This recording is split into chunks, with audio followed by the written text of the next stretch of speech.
Selamat malam, kembali lagi dengan saya Ketua Putra. Pada video tutorial kali ini saya akan menjelaskan tentang control statement dan tulangan guna membuat program bilangan prima. Soalnya seperti ini, di mana di sini diinstruksikan kita disuruh memasukkan rentang bilangannya. Misalnya kita masukkan bilangan 100, dalam bilangan 100 tersebut ada berapakah bilangan prima, lalu kita view berapa jumlah bilangan prima dan anggotanya ada berapa. Baik, langsung saja. Sebelum membuat program perlu kita ketahui bilangan prima itu yaitu bilangan yang memiliki 2 faktorial, di mana faktorialnya adalah bilangan itu sendiri serta 1. Dalam artian bilangannya tersebut hanya bisa dibagi dengan bilangannya sendiri serta habis dibagi dengan 1. Pada tutorial kali ini saya sudah akan kembali menjelaskan tentang dasar-dasar pemrograman dalam C, karena pada video sebelumnya saya sudah sempat menjelaskannya. Baik, langsung saja kita buat fungsi utama.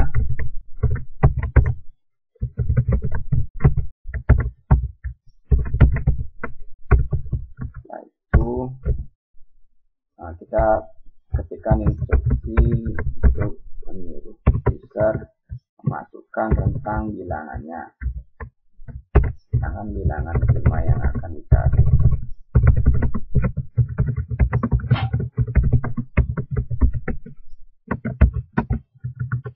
Kita dimainkan dengan scan, kemudian variabel kode format dim, menandakan bilangannya kemudian dengan variabel n.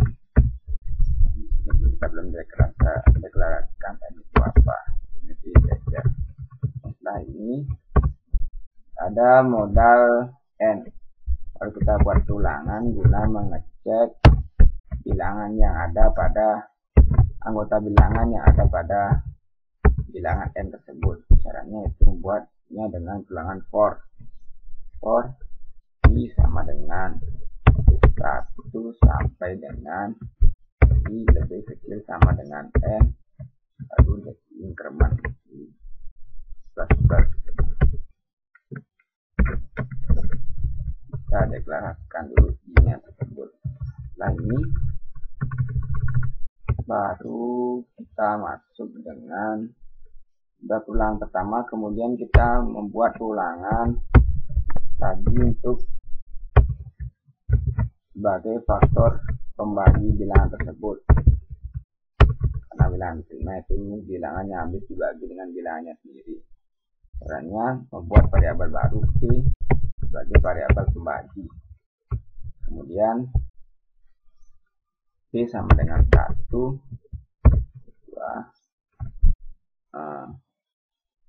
sampai dengan p lebih kecil sama dengan i, ya, diulang sampai pada bertemu dengan p lebih kecil daripada i, p. Setelah itu baru di sini kita buat kontrol lagi, berarti bilangnya untuk mengecek apakah bilangannya tersebut menghasilkan 0 ketika dibagi atau dengan fungsi modulus. If i mod p dengan 0, maka dia lagi 1. Ini untuk mengecek faktorial kita buat variabel baru sama dengan 0 dan inisialisasikan dulu, kemudian ini buat variabel spark. Ini untuk mengecek faktorialnya ada berapa. Kemudian baru setelah kondisinya i mod p sama dengan 0 terpenuhi, maka dia sparknya di increment. Setelah itu for selesai, kemudian buat if lagi, struktur kontrol masih dalam for yang pertama. Buat if, baru kita mengecek jika faktorialnya 2, baru kita print bahwa bilangan tersebut termasuk pada bilangan prima. If fact sama dengan 2, baru kita buat print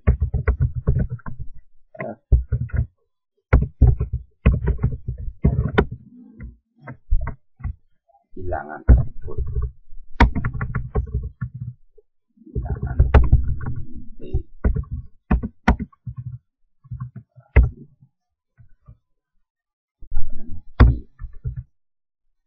Kita lihat.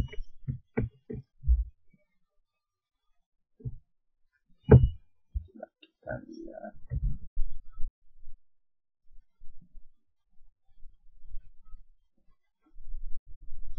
Kita lihat. Coba kita lihat.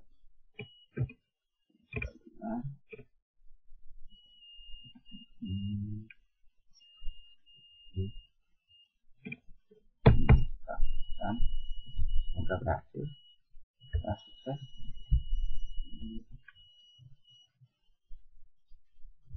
Masukkan 10. Berarti kurang catnya. Kita menahan eksekusi program.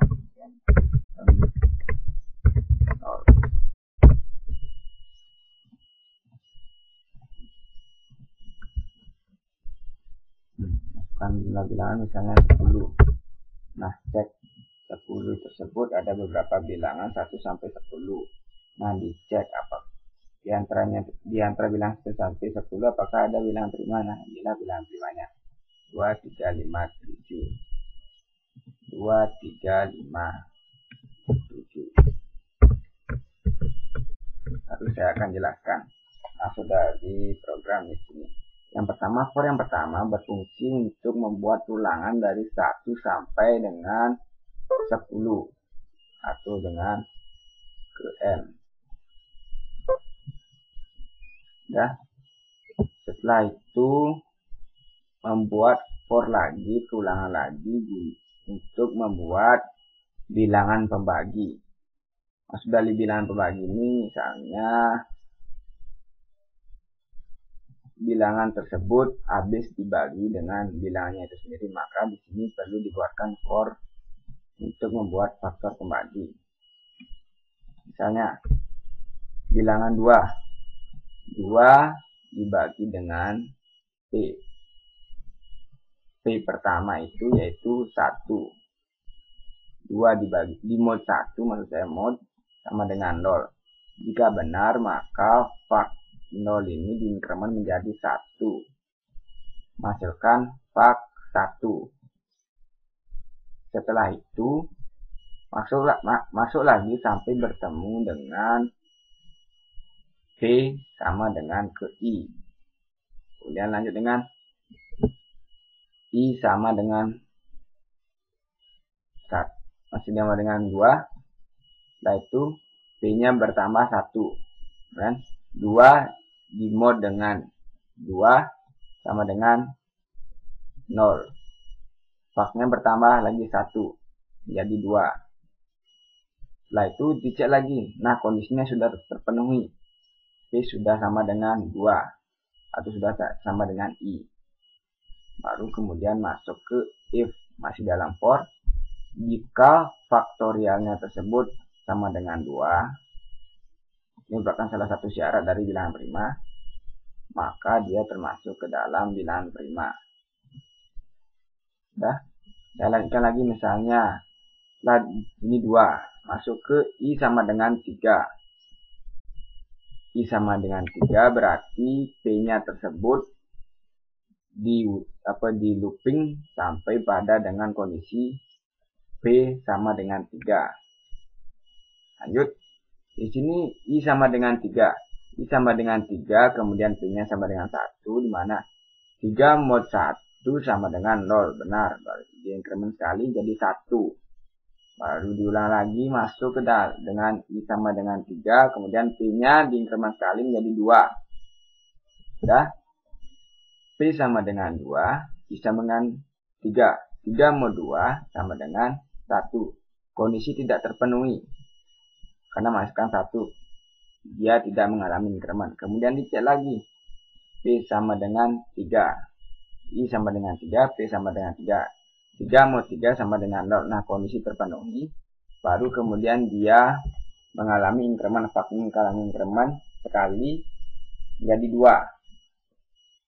Kondisinya dicek sekali lagi karena tadi sudah 3, P sama dengan 3, I sama dengan 3. Berarti kondisinya sudah terpenuhi dan tidak mengalami ulangan lagi. Baru masuk ke if. Dicek lagi. If faktorialnya tersebut 2, increment factnya ini 2 kali tadi. Jika factnya sama dengan 2, maka dia termasuk bilangan prima. Baik. Nah, lagi sekali yang masuk lagi ke sini. Yang 4 apakah bilangan prima atau tidak? I sama dengan 4. I sama dengan 4. Kemudian P-nya itu diulang sampai ke 4 kali. Nah, I sama dengan 4 dimod dengan 1 menghasilkan 0. Benar. Faknya bertambah 1. Kemudian masuk lagi. I sama dengan 4, P sama dengan 2. I sama dengan 4, P sama dengan 2. 4 mod 2 sama dengan 0. Faknya mengalami increment menjadi 2. Setelah itu masuk lagi. I sama dengan 4. P increment sekali menjadi 3. Nah, 4 mod 3 menghasilkan 1. Berarti kondisi tidak terpenuhi. Faktorial tidak mengalami increment. Nah, lagi sekali. P sama dengan I sama dengan 4. P sama dengan 4. 4 mod 4 menghasilkan 1. Menghasilkan 0. Maaf, menghasilkan 0. Kondisi terpenuhi. Faknya ini diincrement sekali lagi menjadi 3. Nah, dicek kemudian masuk ke sini. Masuk ke if-nya ini. If fak sama dengan 2, maka dia diprint sebagai bilangan prima. Sedangkan 4-nya itu, faknya itu mengalami 3 kali increment. Jadinya dia seharusnya faknya menjadi 3. Karena kondisi tidak terpenuhi, maka dia tidak mengalami atau tidak diprint sebagai bilangan prima. Baik, itu sekian penjelasan dari saya mengenai bilangan prima, di mana dalam bilangan prima tersebut terdapat kontrol, statement, dan perulangan menggunakan for. Baik, demikian penjelasan dari saya. Semoga bermanfaat. Saya mohon maaf apabila ada kesalahan dalam pendokumentasian video ini. Terima kasih.